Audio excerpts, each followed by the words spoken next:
हाँ जी, नमस्कार, राधे राधे। कल की वीडियो में जहाँ हमने गुप्तकालीन शासकों के बारे में एक ब्रीफ इंट्रोडक्शन देखा था, वहीं आज हम गुप्तकालीन साहित्य कला एवं वास्तुकला को अच्छे से देखेंगे। और अगर टाइम बचता है तो इसके पीवाईक्यू और एमसीक्यूज भी देखेंगे आज की वीडियो में, ठीक है। और जो स्टूडेंट मेरे साथ पुराने जुड़े हैं उनको तो पता ही है, और जो नए जुड़ रहे हैं उनको मैं बता देना चाहती हूँ कि हमने RPSC first grade first paper GK के लिए सिलेबस के अकॉर्डिंग क्लासेज की शुरुआत करी है, जिसमें मैं पहली वीडियो डाल चुकी हूँ। आज ये मेरी सेकंड वीडियो है। अगर आपको वीडियो पसंद आए तो प्लीज़ मेरी वीडियो को लाइक करें और चैनल को सब्सक्राइब भी करें। आवाज़ थोड़ी ठीक नहीं है, जुकाम खांसी हो रखा है, तो आप प्लीज़ थोड़ा सा एडजस्ट कर लेना। गुप्तकालीन साहित्य कला एवं वास्तुकला, ठीक है। कला व साहित्य की उन्नति की दृष्टि से गुप्तकाल को भारतीय इतिहास का स्वर्ण युग कहा जाता है। सबसे पहले हम गुप्तकालीन वास्तुकला के अंतर्गत गुप्तकालीन अभिलेखों पर चर्चा करेंगे। तो सबसे पहला अभिलेख है बिलसड़ अभिलेख, ठीक है। यह अभिलेख कुमारगुप्त, जिसको महेंद्र द्वितीय भी बोला जाता है, के समय का है।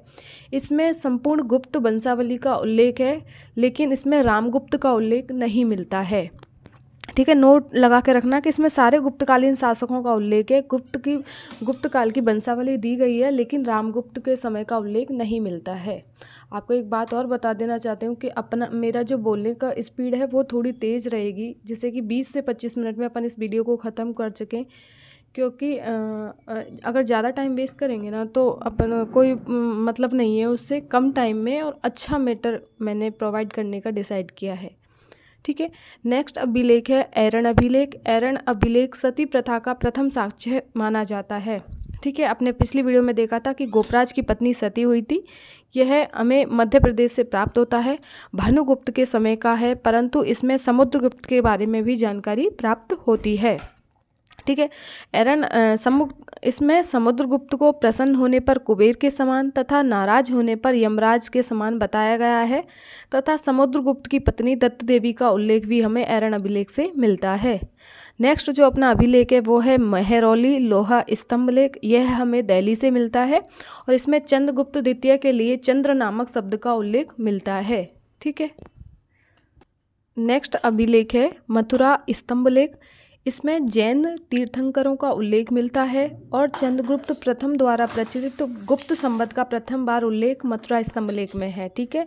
यह चंद्रगुप्त द्वितीय के समय का है, ठीक है। नेक्स्ट अभिलेख है तुमैन अभिलेख। यह भी हमें एमपी से प्राप्त होता है, और इस अभिलेख में कुमारगुप्त फर्स्ट को शरदकालीन सूर्य की भांति शांत बताया गया है, ठीक है। नेक्स्ट है अपना भीतरी स्तंभलेख। इसमें स्कंदगुप्त का हूणों व पुष्यमित्रों के साथ हुए युद्ध का वर्णन मिलता है, ठीक है।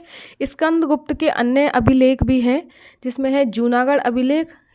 इसमें ना जूनागढ़ अभिलेख में हूणों को मलेक्ष कहा गया है, और स्कंदगुप्त द्वारा सुदर्शन झील का जो पुनर्निर्माण का उल्लेख है वो भी हमें जूनागढ़ अभिलेख में मिलता है, ठीक है। गढ़वा जो अभिलेख है वो हमें इलाहाबाद से प्राप्त होता है, और सुप्रिया अभिलेख एमपी से मिलता है, और कैहोम अभिलेख यूपी से मिलता है, ठीक है।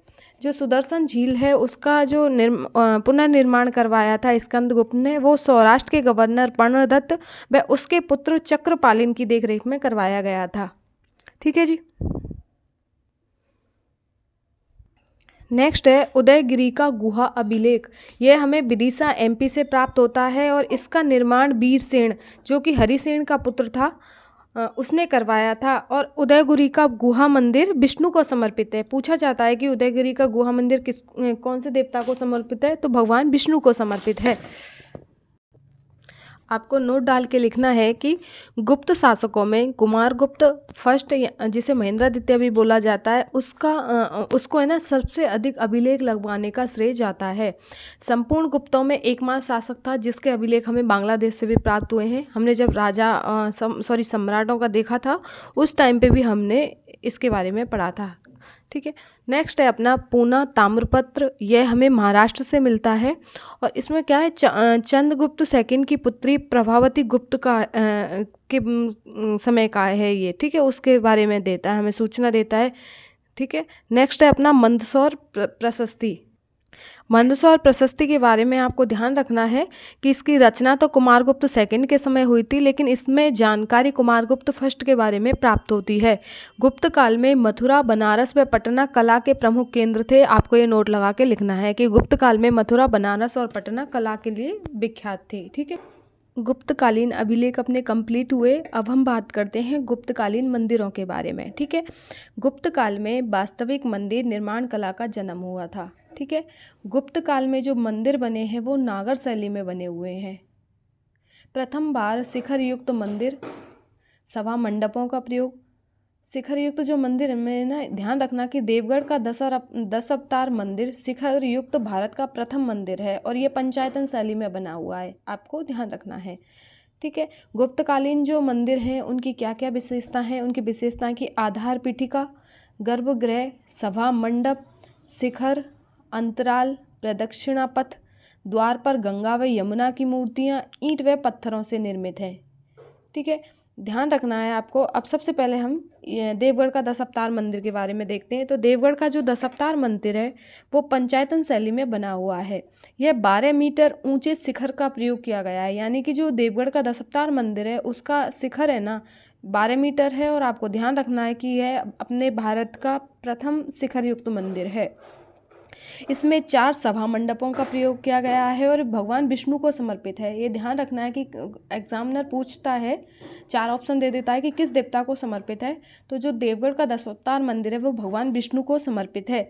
विष्णु शेष शैया पर विराजमान है और नाभि से कमल निकलता हुआ दिखाई दे रहा है। माता लक्ष्मी को पैर दबाते हुए दिखाया गया है। ठीक है, गुप्तकालीन अन्य प्रमुख मंदिर हैं, उनमें है तिगवा का विष्णु मंदिर जो कि एमपी में है।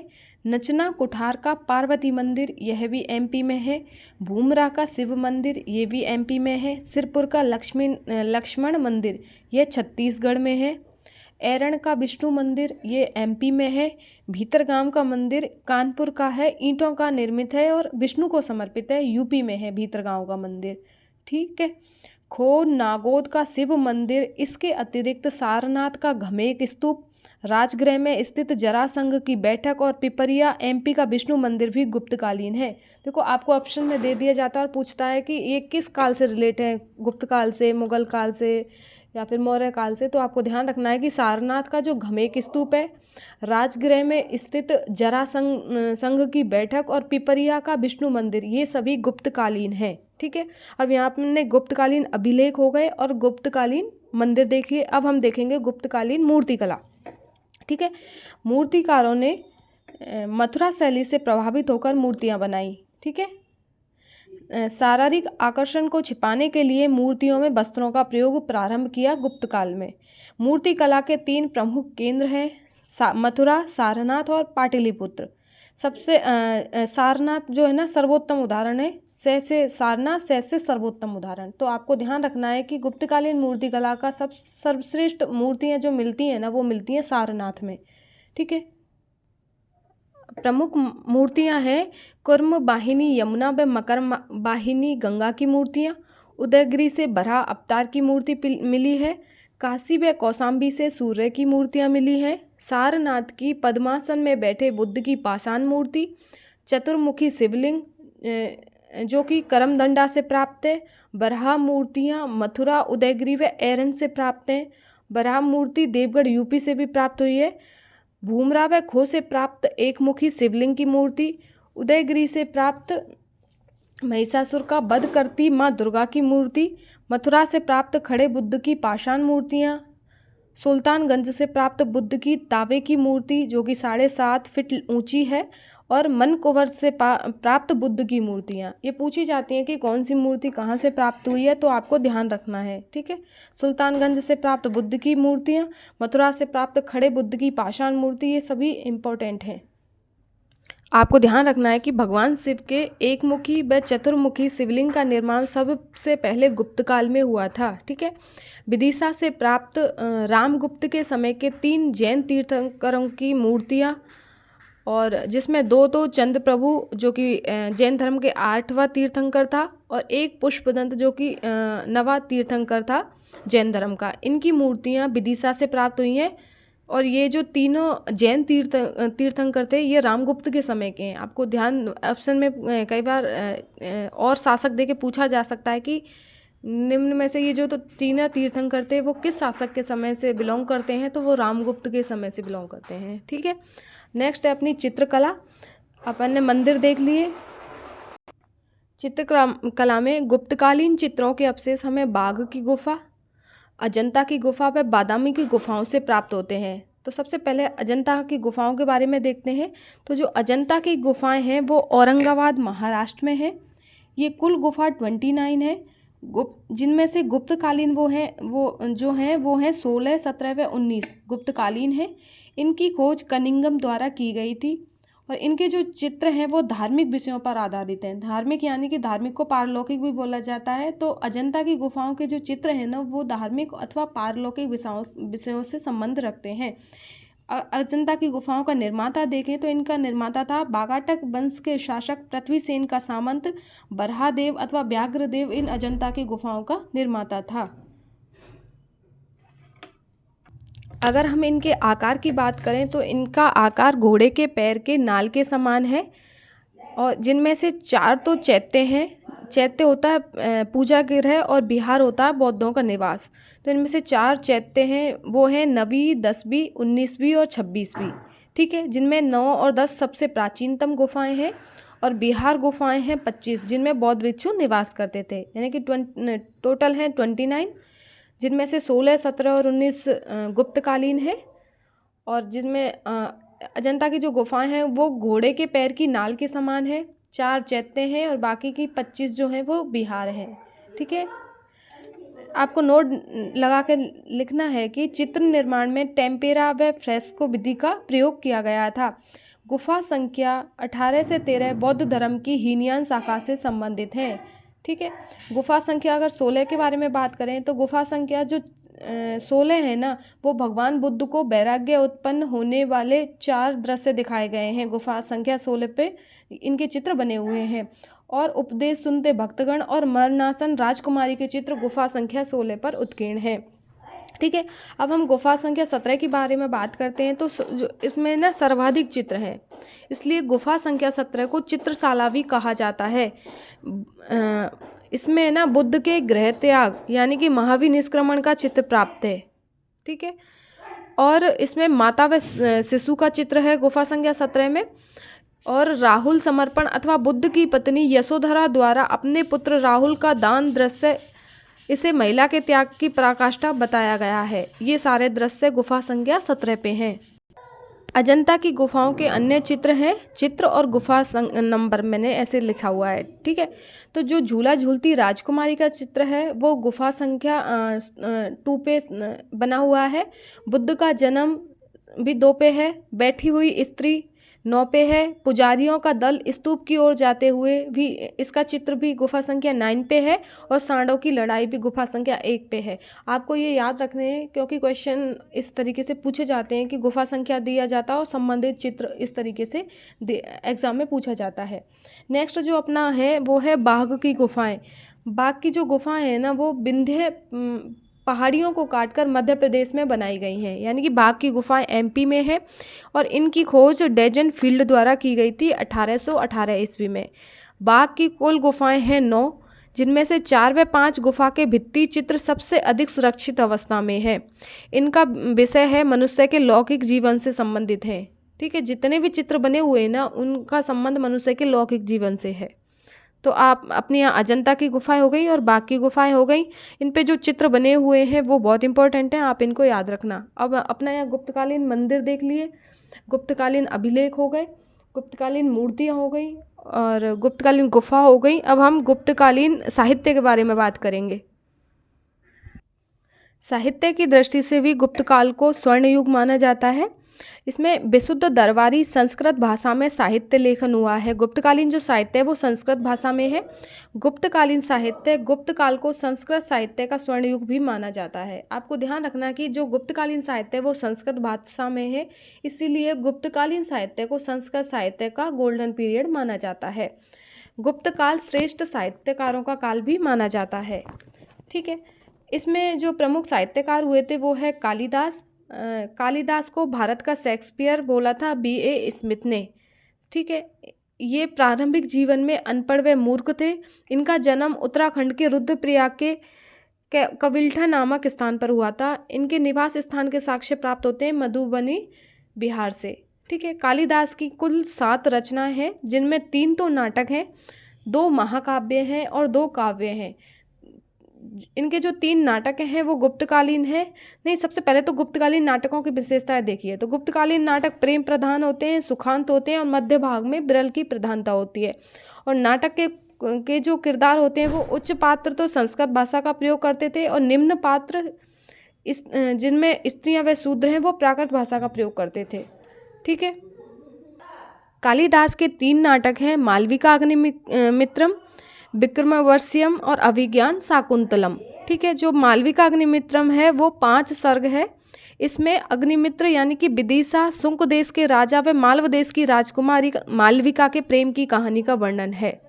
ठीक है, जो विक्रमावर्ष्य है इसमें भी 5 सर्ग हैं। इसमें पूर्वरा व उर्वशी के प्रेम का वर्णन है। सखी, चित्रलेखा, हेमकूट पर्वत का भी उल्लेख है। पूछे जाते हैं कि किस नाटक में हेमकूट पर्वत का उल्लेख है, तो विक्रमावर्ष्यम जो नाटक है कालिदास का उसमें हेमकूट पर्वत का उल्लेख है। नेक्स्ट है अपना अभिज्ञान शाकुंतलम। इसमें 7 सर्ग हैं।